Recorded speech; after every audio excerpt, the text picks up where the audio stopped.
Lumayan bikin malu umat Islam sih, karena bakal dicap intoleran. Di Sukabumi, di Cidahu, kemarin terjadi penggerudukan. Peristiwa perusakan yang dilakukan oleh warga terhadap rumah Ibu Nina merupakan peristiwa pidana yang harus disikapi secara hukum. Untuk itu, saya meyakini proses hukumnya akan berjalan secara objektif. Anarkis, radikalisme, egois, jagonya menaknya sendiri, manipulatif, apalagi? Dan konyolnya setelah mereka viral, mereka bikin klarifikasi. Salah satu poin klarifikasinya adalah meminta untuk tidak diproses secara hukum. Lagi dan lagi pondok pesantren. Inilah alasan gua gak akan pernah naruh sekalipun anak gua di pondok pesantren. Salam teman-teman, terkait dengan kasus yang udah viral beberapa hari yang lalu, itu tentang pembubaran ibadah. Lebih tepatnya sebenarnya pembubaran acara retreat yang dilakukan di Cidahu, di sebuah villa oleh remaja-remaja Kristen. Dan tentu hal ini sebenarnya sangat memprihatinkan, karena pasti mental anak-anak tersebut menjadi down dan bisa menjadi trauma, karena mereka diseruduk tiba-tiba dengan massa yang tiba-tiba datang. Dan mungkin di antara mereka ada yang belum pernah mengalami hal tersebut sebelumnya, mereka langsung menyaksikan dan pasti mereka down. Tapi puji Tuhan, kejadian ini langsung ditindaklanjuti dengan baik. Secara khusus Bapak Deddy Mulyadi sebagai gubernur di Jawa Barat, dia langsung turun tangan untuk menindaklanjuti kasus ini. Oleh sebab itu kita menonton dulu bagaimana tanggapan Kang Deddy Mulyadi menanggapi kasus ini. Saya baru pulang dari desa Tangkil, Kecamatan Cidahu, Kabupaten Sukabumi. Saya sampaikan 4 hal ya. Yang pertama, peristiwa perusakan yang dilakukan oleh warga terhadap rumah Ibu Nina yang dihuni oleh Pak Yongki dan keluarga sebanyak 9 orang dan sudah berpenduduk sebagai warga desa Tangkil merupakan peristiwa pidana yang harus disikapi secara hukum. Untuk itu, saya meyakini proses hukumnya akan berjalan secara objektif. Saya meyakini aparat kepolisian Polres Palabuhan Ratu Kabupaten Sukabumi akan bekerja berdasarkan fakta-fakta dan alat bukti yang ada, dan saya akan mengawal seluruh proses hukum itu agar berjalan secara baik, objektif, dan tuntas. Yang kedua, keluarga Pak Yongki pasti mengalami trauma psikologi. Trauma psikologi juga dialami oleh istri dan anaknya. Untuk itu, tim psikolog dari Pemda Provinsi Jawa Barat hari besok akan turun ke lokasi untuk memberikan bantuan psikologi agar keluarga Pak Yongki dan anak-anaknya kembali tidak mengalami ketertekanan fisikis dan selanjutnya bisa hidup tenang, damai, dan hidup rukun kembali dengan tetangga-tetangganya dan warga di desa Tangkil. Yang ketiga, kerusakan yang ditimbulkan akibat ulah warga yang dilakukan secara beramai-ramai, kerusakannya ditanggung oleh saya sendiri, dan saya sudah berkirim uang 100 juta kepada keluarga Pak Yongki untuk segera dilakukan perbaikan terhadap kerusakan-kerusakan yang ditimbulkan dari kegiatan anarkis tersebut. Yang keempat, saya pastikan bahwa masyarakat di sekitar akan kembali hidup rukun dan damai, saling menghormati, saling menghargai setiap perbedaan yang menjadi keyakinannya masing-masing. Itulah pesan yang dapat saya sampaikan. Mari kita junjung tinggi toleransi, kebersamaan demi Jawa Barat istimewa dan Indonesia maju. Ini saya sudah di Sukabumi. Di kampung apa ini namanya? Kampung Tangkil, desa Desa Tangkil. Ya, ini ibu nih saya tanya. Ini tetangga bukan? Rukun nggak? Rukun. Ini ibu-ibu ini rukun kan? Bapak ini rukun nggak dengan ibu ini? Rukun kan? Ini ibu korban dari perusakan rumah ya, bukan gereja, bukan rumah ibadah, tapi perusakan rumah. Rumah milik siapa, Bu? Ibu Minina. Dan saya meminta satu, kalau seluruh warga hari ini dari dulu sudah hidup berdampingan. Iya, Pak. Di sini ada 9 orang kan? Iya, Pak. Hidup berdampingan. Kemudian yang berikutnya adalah persoalan kerusakan bangunan. Tadi saya sudah nyiapin hari ini saya transfer 100 juta untuk memperbaiki bangunan yang rusak agar ibunya tenang. Besok saya kirim psikoter untuk membantu psikologi anak-anak ibu dan ibu sekeluarga sebagai terapinya agar ibu tenang kembali. Yang berikutnya, persoalan perusakannya kita serahkan sepenuhnya kepada aparat kepolisian untuk bertindak secara objektif dan sehingga masalah ini cepat selesai. Itu Bu ya. Iya, Pak, makasih Terima kasih. Terima kasih banyak Pak Dedi. Ibu titip pesan apa buat warga? Mari kita sama-sama bangun kerukunan walaupun kita berbeda, Bhinneka Tunggal Ika. Ibu gimana Bu? Ya sama Pak. Mau hidup rukun? Ya. Ya, hidup rukun semuanya ya. Terima kasih. Ya teman-teman, bagus ya. Memang seperti apa yang beliau sampaikan bahwa kasus ini harus tuntas sampai ke ranah hukum. Walaupun dalam klarifikasi mereka meminta supaya jangan sampai dimasukkan ke ranah hukum. Agak miris juga ya. Mereka udah berbuat anarkis tapi mereka nggak mau dibawa ke ranah hukum. Tapi Deddy Mulyadi luar biasa sekali. Dia langsung menyatakan bahwa dia mengawal semuanya gitu. Itu kan suatu hal yang begitu, bagi saya sangat bagus lah. Nah tapi ada satu hal yang saya kurang cocok. Saya kurang tahu bagaimana alasannya, apa yang menjadi motifnya. Itu tentang Kang Deddy Mulyadi ini yang langsung memberi uang 100 juta untuk perbaikan. Mungkin kalau sekedar untuk memberikan uang untuk mereka terlebih dahulu supaya mereka memperbaikinya, supaya juga yang punya rumah itu damai, nggak apa-apa. Tapi jangan sampai uang yang diberi oleh Kang Deddy Mulyadi ini nanti dianggap oleh warga sekitar ya udah kita bebas untuk bertanggung jawab. Nah, itu aja sebenarnya. Jangan sampai hanya gara-gara Kang Deddy Mulyadi memberi uang seperti itu, warga atau pelaku-pelaku ini mereka menganggap bahwa mereka sudah bebas dari hukuman, bebas dari tanggung jawab, sehingga mereka tidak ada beban lagi, ada tanggung jawab lagi untuk memperbaikinya. Karena bagi saya walaupun hukum bagi mereka tetap berlaku, tapi mereka juga bertanggung jawab sampai memperbaikinya pun. Itu menurut saya. Tapi untuk Kang Deddy Mulyadi tetap suatu hal yang baik dia sudah lakukan. Ya walaupun demikian masih ada rekan-rekan kita, teman-teman kita baik agama Kristen maupun yang non Kristen, mereka memberi komentar tentang video yang viral atau tentang kasus ini. Oke, kita nonton video-video ini. Teman-teman, untuk kalian juga yang mau pakai mic clip on, silakan pakai produk dari Mixio. Ini suaranya jernih dan bagus banget. Kebetulan memang untuk video ini saya tidak menggunakannya, tapi dalam video-video saya sebelumnya saya gunakan ini. Jadi kalau kalian beli silakan langsung aja lihat ke keranjang di bawah sini. Oke, selamat membeli ya. Lumayan bikin malu umat Islam sih, karena bakal dicap intoleran. Di Sukabumi, di Cidahu, kemarin terjadi penggerudukan retreat yang dilakukan oleh umat Kristen. Buat yang nggak tahu retreat itu apa, retreat ini emang rutinitas ibadah atau rohanian yang sering dilakukan oleh umat Kristen, yang memang itu tidak dilakukan di gereja. Kalau di Islam itu mungkin yasinan, terus kenduri mungkin kalau di daerah Jogja sana, terus tasakuran, macam-macam lah. Kalau kapasitasnya puluhan orang, kita lumrah izin sama RT RW. Tapi kalau dia udah tablik akbar, izin sama pemerintah setempat, ya kecamatan, bupati, macam-macam lah.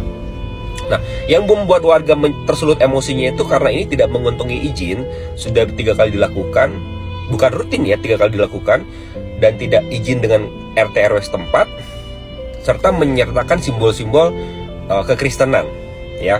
Dan perlu kalian tahu, ini bukan rumah ibadah, ini adalah rumah singgah yang dijadikan retreat. Retreat itu sifatnya sementara, sama lah kayak kita di Islam.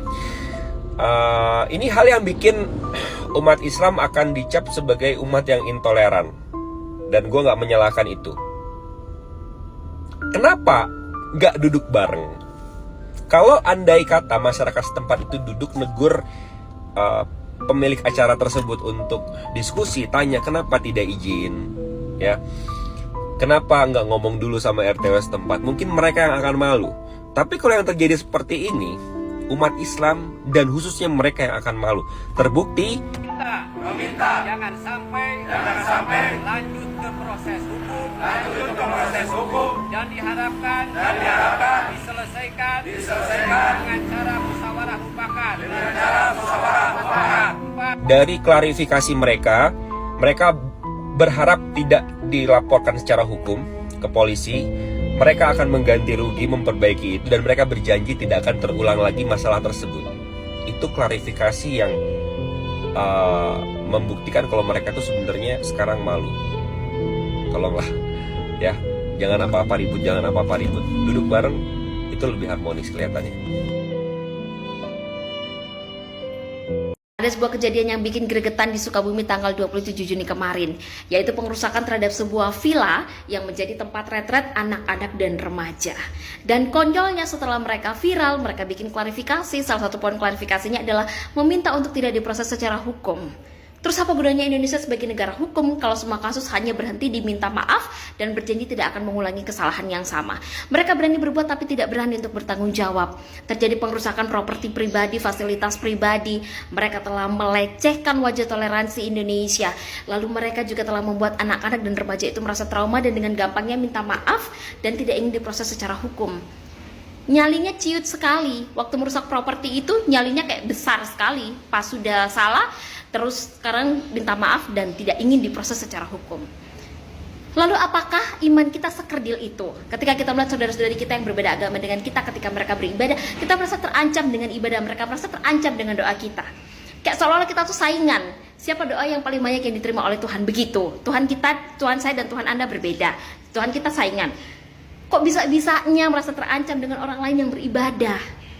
Kalau memang kalian tidak banyak terpapar isu-isu tentang toleransi, tentang keberagaman, tentang hidup berdampingan di tengah perbedaan, tolong gunakan media sosial, AI, internet, dan segala sumber lain di tengah era keterbukaan informasi ini untuk mendidik diri sendiri. Please educate yourself. Jangan bikin malu diri sendiri, jangan bikin malu bangsa dan negara. Kita tuh negara yang dikenal di tengah banyak orang. Kita tuh negara yang dikenal secara global sebagai negara yang toleran. Kok isinya seperti ini? Please, mengampuni iya, tetapi membiarkan tidak. Karena sama saja membuka peluang untuk orang-orang lain yang masih punya sikap intoleran untuk melakukan hal yang sama. Atau mereka berpikir, kita bikin saja kan nanti kita tidak dihukum. Please, educate yourself. Anarkis, radikalisme, egois, jagonya main haknya sendiri, manipulatif, apalagi? Teladan banget ya, sampai ngerusakin barang-barang, ngerusakin villanya, ngerusakin mobil. Teladan banget. Dan jangan lupa, biasa juga ada double standar tuh. Ini kan negara hukum ya. Semua ada hukumnya, ada aparat penegak hukum. Kenapa nggak dilimpahkan kepada aparat penegak hukum? Kenapa main hakim sendiri? Nanti dia dibalik, ya role-nya dibalik, nggak terima. Masa sih diantara banyaknya orang itu nggak ada satupun yang berpikir kayak, coba yuk kita pendekatan dulu, kita coba ngomong baik-baik dulu, saya dengan kepala dingin. Masa nggak ada sih mikir kayak gitu? Coba kalau kalian jadi salah satu anggota keluarga dari mereka itu, ya oknum-oknum ini, kalian malu gak sih kayak punya keluarga yang kayak gitu? Malu gak sih? Gue sih malu banget ya. Padahal Pancasila udah mantep banget. Sila pertamanya ketuhanan yang Maha Esa, di mana Indonesia memberlakukan atau mengakui mengakui adanya 6 agama yang sah di Indonesia. 6 ya, berarti ini ketuhanan yang Maha Esa. Kita negara Indonesia punya 6 agama, bukan 1 agama. Gak usah mikirin Indonesia masih gimana-gimana banget deh, gak usah ya. Dari hal simpel aja dulu ya, tolong SDM-nya dibenerin dulu. Udah 2025, masa masih gak bisa hidup damai dan berdampingan secara tentram gitu. Salam toleransi. Nah teman-teman, ini tadi kan soal kasusnya. Saya setuju dengan apa yang mereka sampaikan tadi. Ada tadi abang-abang yang muslim, dia juga menyampaikan pendapatnya bahwa sebenarnya harusnya mereka malu karena mereka akan dicap sebagai intoleran. Ya saya sendiri mengatakan bahwa mereka intoleran. Dan ada 2 tadi kakak-kakak yang memberikan juga komentar. Nah untuk kali ini kita melihat juga kasus yang berbeda ketika orang Kristen yang menjadi korban dalam hal perilaku yang dilakukan oleh orang-orang di sekeliling mereka yang justru mengganggu. Ada satu orang Islam juga yang mengaku bahwa ya perbuatan di pondok pesantren itu kurang bagus. Mari kita tonton. Keadaan ini setiap hari membuat kami terganggu sebagai umat di Paroki Gembala Baik Pontianak. Mohon kiranya ada pihak yang berwenang, terutama kepada Satpol PP, kepada yang terhormat Bapak Wali Kota Pontianak, agar bisa menertibkan situasi ini, agar kami umat Paroki Gembala Baik bisa melakukan aktivitas dengan baik pula. Terima kasih atas perhatiannya. Tuhan Yesus memberkati kita semua. Habis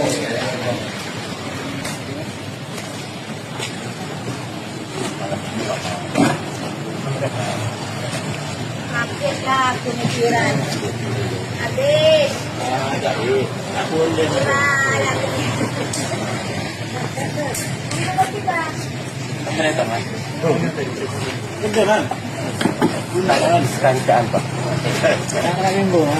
Lagi dan lagi pondok pesantren. Inilah alasan gua gak akan pernah naruh sekalipun anak gua di pondok pesantren ya, karena gua takut kejadian kayak gini.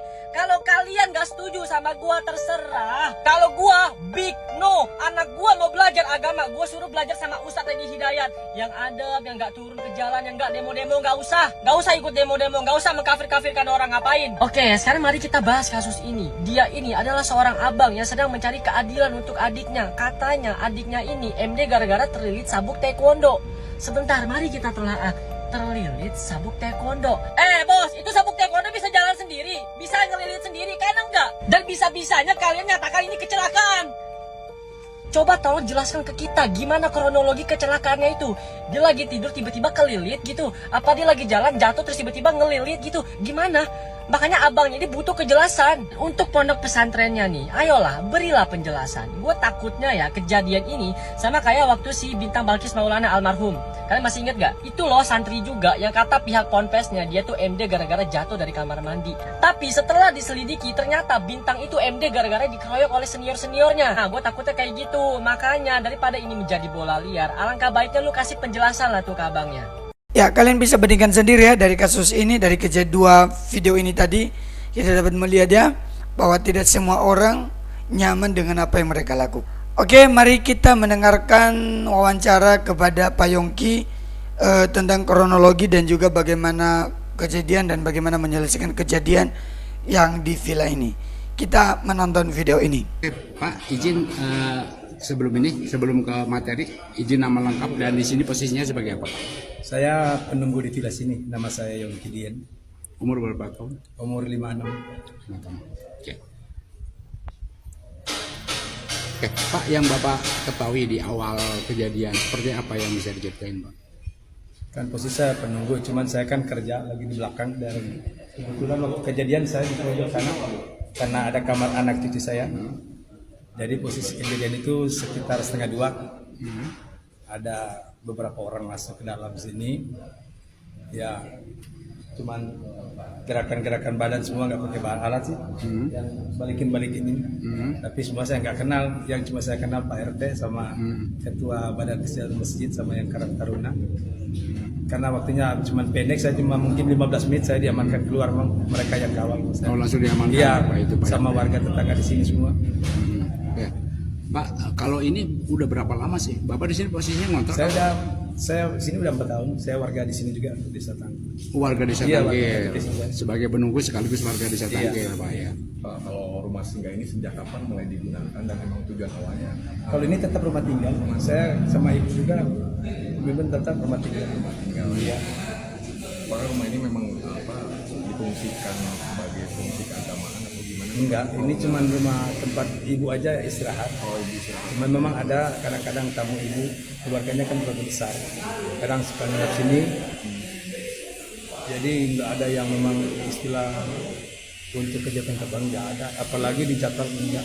Paling juga ada sewaktu-waktu libur. Jadi istilahnya nggak ada jadwal tetap. Kalau pas libur tetap. Tapi cuman paling kalau ada acara keluarga arisan begitu doa makan langsung makan arisan udah enggak. Terus yang jadi pemicu kemarin apa Pak yang sudah terjadi? Ya karena acara kemarin juga saya koordinasi sama Pak RT, karena ke RT tiap ada kegiatan. Cuman waktu itu kan Pak RT juga minta coba di videoin acaranya. Jadi saya videoin saya jelasin juga. Ini Pak acaranya baru mulai yang hari Jumat pagi Pak bilang. Biasanya kan kalau mulai acara itu kan ada buka nyanyi doa. Jadi langsung main game. Tapi saya lihat yang rekaman itu cuma nyanyi aja, yang gamenya nggak keluar. Yang biasanya game itu saya juga kurang paham sih kalau namanya retret, tapi retret itu biasanya untuk anak muda.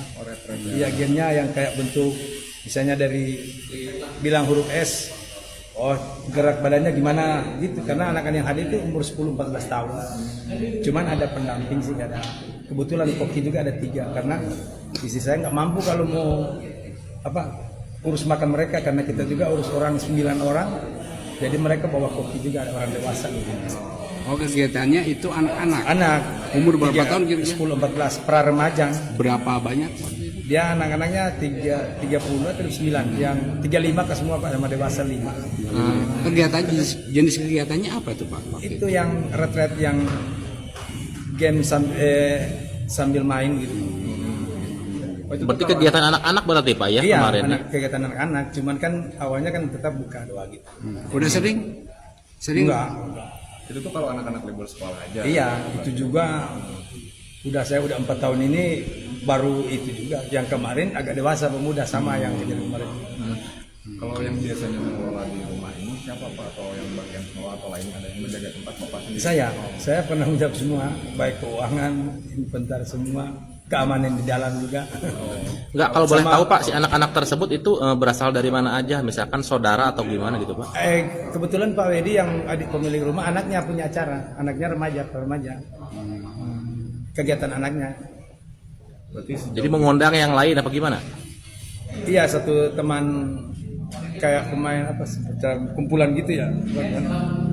Reoni apa gimana?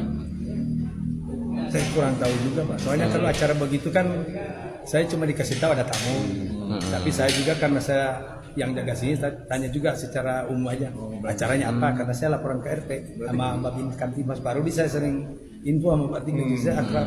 berarti kalau retret seperti itu si pemilik juga ada di sini semua. Enggak, kalau ibu kan pemilik dia jarang sini karena mempercayakan saya. Pak Wedi juga kalau ada acara aja dia jarang sini. Karena saya memang tetap di sini, anak sekolah semua sini. Ya, sejauh ini kegiatan hanya itu aja ya Pak ya? Iya. Dan yang dipermasalahkan oleh warga itu aja kegiatan tersebut atau? Saya kurang tahu, kayaknya kalau info-info sih yang nyanyi itu kan kebetulan paginya juga kan libur tahun baru gitu ya. Jadi ada jalan ziarah. Memang saya ada ditanyakan warga, salah satu warga, Pak Yongki itu ada acara apa itu? Oh iya, ada kegiatan pemuda. Iya, ada warga juga bagian atas nanya-nanya acara apa itu? Saya bilang iya, yang anak-anak muda. Cuman kan kemarin udah ada pemberitahuan dari penanggung jawab acara ke RT. Itu berapa kali Pak kegiatan dilakukan? Udah sering apa baru-baru? Kalau retret baru ini yang untuk pra remaja umur 10-14 tahun. Umur 10-14 tahun. Tapi sebenarnya tidak ada kegiatan keagamaan ya sebenarnya. Itu kan saya juga agak bantah sih yang di video itu yang udah 3 kali ibadah. Ya, ada informasi seperti itu Karena Pak. itu kejadiannya memang ada waktu Januari kemarin tanggal 26. Itu juga kita koordinasi sama Pak RT sama tetangga sini. Itu acaranya Bapak Dedi itu istrinya kan orang Manado. Ada kerukunan kayak paguyuban orang Manado. Dia terima arisan. Jadi Berarti acara arisan itu. Iya, tapi tetap ada ibadahnya. Biasa kan habis tahun baru kayak silaturahmi alami-alami. Ada ibadah juga, ibadah singkat. Di situ kegiatan arisan. Tapi tetap itu koordinasi juga sama pemerintah sini. Itu yang pertama, mungkin yang pertama itu. Yang kedua mungkin yang tanggal 6 itu Bekasi. Itu juga ada pemberitahuan. Tanggal 6 itu kegiatan apa? Itu semacam kayak gitu juga retret tapi pemuda. Oh, pemuda. Ya, itu pembinaan mental gereja tapi disponsori gereja. Tapi bukan ibadah. Jadi banyakkan juga di pembentukan karakter. Siap. Iya, anak muda, pemuda kalau itu. Jadi pada intinya tidak terbuka untuk umum ya, kalangan. Kalau bilang tidak terbuka untuk umum, yang kerja sini 7 orang muslim semua. Jadi mereka ikut aja. Jadi acaranya kan di sini. Jadi keluar angkat. Jadi nggak ditutup-tutupin juga. Nah, semuanya kan tahu kerja ini. Karena cuman ya mereka kan nggak itu. Karena saya aja juga di sini bukan peserta. Jadi setiap kegiatan itu di sini aja. Baru kita kan pengawas orang kerja juga. Tukang ada 7 sini, saudara-saudara kita yang dari muslim sini semua. Jadi keluar aja, cuman ya lewat pinggir aja. Jadi nggak ada yang ditutup. Ya, Pak, menyikapi aksi protes warga kemarin, apakah sebelumnya sudah ada peringatan dulu? Apa gimana sih itu atau gimana? Ya saya mungkin kurang dengar ke belakang karena saya kan waktu pertemuan aja yang awal itu memang saya udah tahu ada komunikasi dulu. Saya tahu ada komunikasi dari warga ke sini. Iya, ada dihadiri sama pemerintah desa sama dari polsek. Cuman saya kan di luar karena saya lagi melakukan pekerjaan saya, aktivitas seharian saya. Baru karena kebaikan warga sini sangat membantu saya termasuk aparat. Ya. Saya terima kasih banyak untuk warga di sini yang sekitar sini yang bantu saya yang bawa saya, kawal saya, termasuk dari pihak kepolisian, Bapak Babinsa, Babin Kertimas. Tapi itulah sebagai manusia kita punya kekurangan, saya juga minta maaf. Saya juga kasihan para petugas ini, bukan mereka lalai, tapi memang kejadian yang memang spontan. Saya juga menyadari tugas aparat, karena juga memang saya menyadari, karena saya juga ada waktu keluar. Jadi memang saya juga meminta maaf kepada warga, tapi juga berterima kasih pada tokoh-tokoh ulama di sini yang tetap menopang kami keluarga, bantu. Jadi ya semua sudah terjadi, tapi mungkin ada hikmah di balik ini, kita saling memperbaiki. Tapi saya tetap ada di sini, jadi saya tetap akan berbaur. Jadi minta juga dari yang suka-suka bikin berita yang tidak masuk di akal itu, saya juga bantu kok. Yang saya kenal bukan begitu, kejadiannya bukan begitu. Jadi saya kira itu sekali lagi untuk warga, tokoh agama, tokoh masyarakat sini, pimpinan polisian, TNI yang sudah bantu saya. Terima kasih banyak. Semuanya kami sangat berterima kasih. Oke teman-teman, demikian aja video kita kali ini. Tuhan Yesus memberkati kita semua. Kalau kalian suka, silakan kalian like dan viralkan video ini supaya kita mengawal kasus ini sampai tuntas. Jangan kita hanya memberi beban kepada Kang Deddy Mulyadi, tapi kita juga warganet, kita juga sebagai orang-orang yang memiliki media sosial, ya kita viralkan terus sampai tuntas. Ya tentu dengan opini-opini yang benar ya, bukan opini-opini yang salah. Oke, sampai jumpa kembali pada video berikutnya. Tuhan Yesus memberkati kita semua. Shalom.